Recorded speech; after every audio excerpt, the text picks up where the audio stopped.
بسم اللہ الرحمن الرحیم. آج میرا لیکچر نمبر 12 ہے. کویسچن ہے بیالوجیکل میتھڈ یعنی بیالوجی کا طریقہ کار. سائنس جو ہے یہ سسٹمیٹائز نالج ہے، یعنی سائنس ایک منظم علم ہے. لائک دا ادر سائنسز، دوسرے سائنسز کی طرح جو بیالوجیکل سائنسز ہے also have set methodology to study the any biological problem.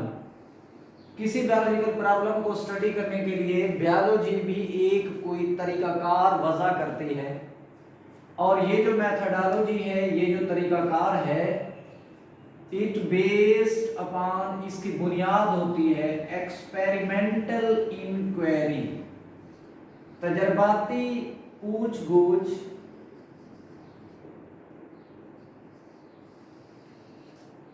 تجرباتی جانچ پڑتال. یہ اس کی بیس ہوتی ہے، بنیاد ہوتی ہے. جی میں نے بات کی کہ سائنس ایک سسٹمیٹائز نالج ہے. لائک ادر سائنسز، دوسرے سائنسز کی طرح بیولوجیکل جو سائنسز ہے یہ سیٹ ا میتھڈالوجی، کوئی طریقہ کار وضع کرتی ہے، اور یہ جو طریقہ کار ہے یہ عام طور پہ بیسڈ ہوتا ہے ایکسپیریمنٹل انکوائری پہ. اور ہمیشہ بیالوجیکل میتھڈ جو ہے یہ بگنز، شروع ہوتا ہے ود چانس آبزرویشن، یعنی ہمیشہ یہ مشاہدات یا آبزرویشن سے سٹارٹ ہوگا. اب جو آبزرویشنز ہیں these are made with 5 senses. Observation جو ہے یہ 5 سینسز سے حاصل کیے جاتے ہیں، اور 5 سینسز میں ویژن ہے، دیکھنا، سمیل ہے، سونگنا، ٹیسٹ، ذائقہ کرنا، ٹچ، چھونا. جی میں نے بات کی کہ یہ جو 5 سینسز ہیں اس میں نے کہا ویژن ہے، دیکھنا ہے، سمیل ہے، ٹیسٹ ہے، ٹچ ہے، اور اسی طرح ہیئرنگ ہے، سننا ہے. تو یہ سارے جو ہم 5 سینسز یوز کرتے ہیں تاکہ ہمیں کوئی آبزرویشن حاصل ہو جائے. اور یہ observations that are obtained from the 5 senses, these are 2 types. ان کی 2 اقسام ہیں. ایک کو ہم کہتے ہیں quantitative observation، quantitative observation مقداری observation، اور دوسرا ہوتا ہے qualitative observation یعنی معیاری observation. اب جو quantitative observation ہے they have accuracy، ان کے اندر صحیح پن ہوتا ہے، یہ درست ہوتے ہیں اوور دا qualitative observation. یعنی جو quantitative ہیں، جو مقداری ہیں، ان کو ترجیح دی جاتی ہے، پریفرنس دی جاتی ہے qualitative observation پر، وجہ کہ یہ quantitative کے اندر accuracy ہوتی ہے.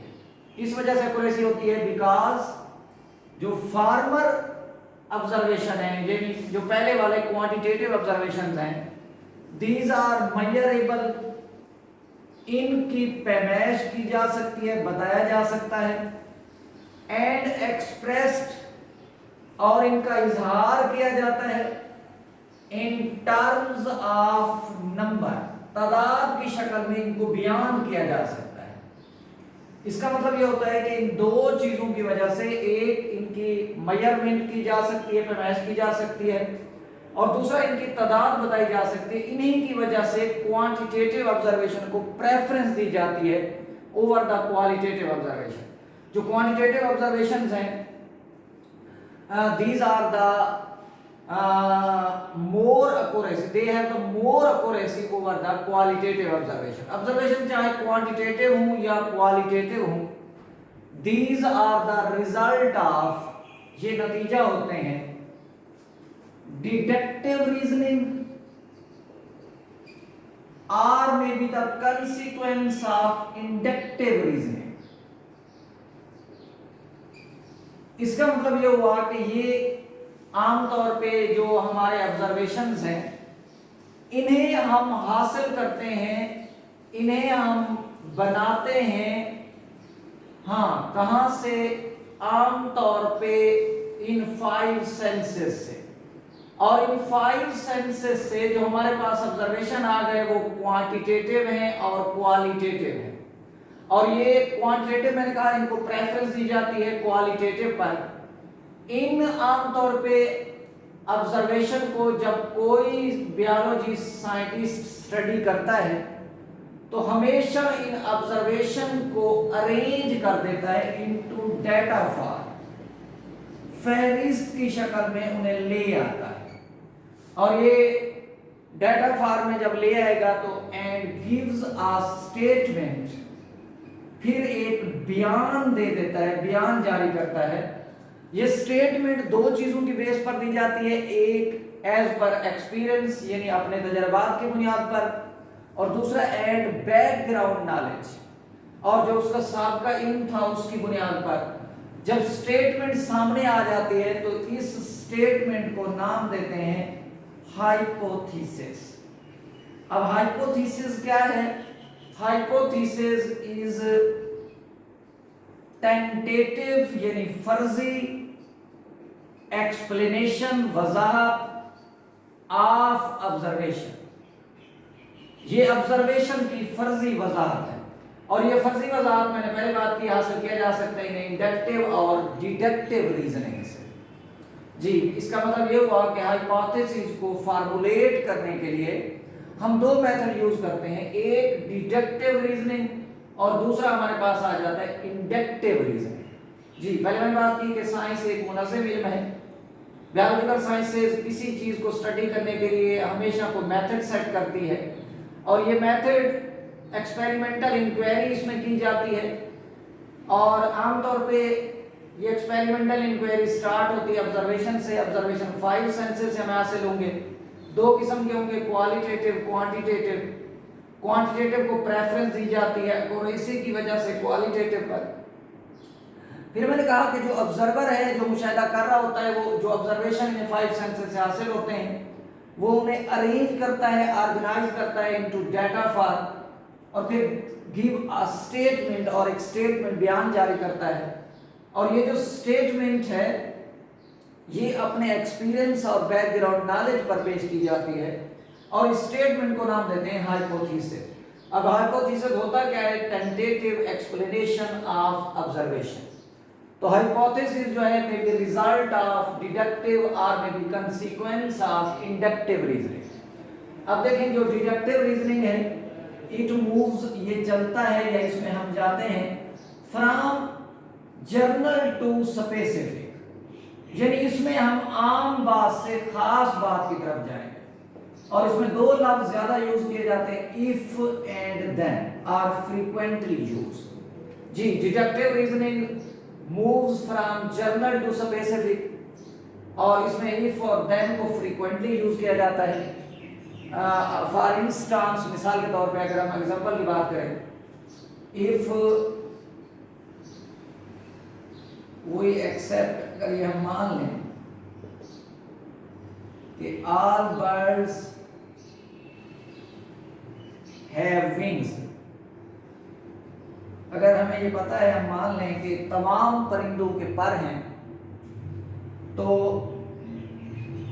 जब देखें तमाम के पर हैं तो मतलब क्या हुआ कि ये आम बात है। और जब हम कहेंगे कि स्पैरोज आर बर्ड्स, कि स्पैरोज जो हैं ये भी परिंदे हैं, तो फिर हम कहेंगे देन स्पैरोज हैव विंग्स, तो फिर हम कहेंगे स्पैरोज के भी पर होते हैं। तो इसका मतलब है जब स्पैरोज की बात करेंगे, किसी एक बर्ड्स की बात करेंगे, तो ये हो गई स्पेसिफिक। जब तमाम की बात की, ये हो गई जनरल। जैसे हमें पता है कि तमाम जो ग्रीन प्लांट्स हैं ये फोटोसिंथेसिस करते हैं in the presence of light. If a single plant, जब हम किसी एक की बात करेंगे, when placed in a dark, किसी अंधेरे में रख दें, तो there will be no photosynthesis, no food formation, no glucose formation. इसी तरह ये तो मैंने एग्जांपल्स बात कर दी डिडक्टिव रीजनिंग। इंडक्टिव रीजनिंग इसका रिवर्स है, उलट है। कैसे? कि इफ, इसमें हम मूव करते हैं फ्रॉम स्पेसिफिक टू जनरल, यानी खास बात से आम बात की तरफ हम जाते हैं। फॉर एग्जाम्पल अगर मिसाल को हम उलट करके पेश कर दें कि अगर हम खास बात करें कि स्पैरोज हैं विंग्स, कि स्पैरोज जो हैं ये उनके पर मौजूद होते हैं, तो फिर हमें कहना पड़ेगा कि स्पैरोज आर बर्ड्स, कि स्पैरोज परिंदे हैं। तो फिर eagle, hawk, pigeon, parrot and so on, all are birds, ये भी तमाम परिंदे हैं। तो फिर हमें कहना पड़ेगा कि ऑल बर्ड्स हैव विंग्स, तो फिर तमाम परिंदों के पर होंगे। इससे ये बात क्लियर हो गई कि जब स्पैरोज की बात की तो ये स्पेसिफिक, जब ऑल बर्ड्स हैव विंग्स की बात की तो ये हो गई जनरल। जी, मैंने बात की कि दो तरीके हैं हमारे पास किसी हाइपोथेसिस को फार्मूलेट करने के लिए, एक डिडक्टिव और दूसरा था इंडक्टिव। जो डिडक्टिव रीजनिंग है इसमें हम मूव करते हैं फ्रॉम जनरल टू स्पेसिफिक, और इफ और देन को फ्रीक्वेंटली यूज किया जाता है। जैसे मैंने कहा कि if all birds have wings, के तमाम परिंदे जो हैं वो पर रखते हैं, तो फिर हमें कहना पड़ा कि स्पैरोज जो है वो भी बर्ड है, तो फिर देन स्पैरोज हैव विंग्स, तो फिर स्पैरोज के भी पर आमतौर पे हैं। तो इससे ये बात क्लियर हो गई कि पहले हमने तमाम की बात की, ऑल की बात की तो जनरल थी, जब हमने स्पैरोज की बात की तो ये स्पेसिफिक हो गई। इसी तरह जब तमाम प्लांट की बात करेंगे, ऑल प्लांट्स की, तो वो जी जनरल हो गई। जब हम किसी एक सिंगल प्लांट की बात करेंगे तो ये स्पेसिफिक हो गई। उलट हमने बात की जी इंडक्टिव रीजनिंग में, उसमें ये होता है कि हम पहले स्पेसिफिक की बात करेंगे और फिर उससे हम आमतौर पे जनरल की तरफ चले जाएंगे।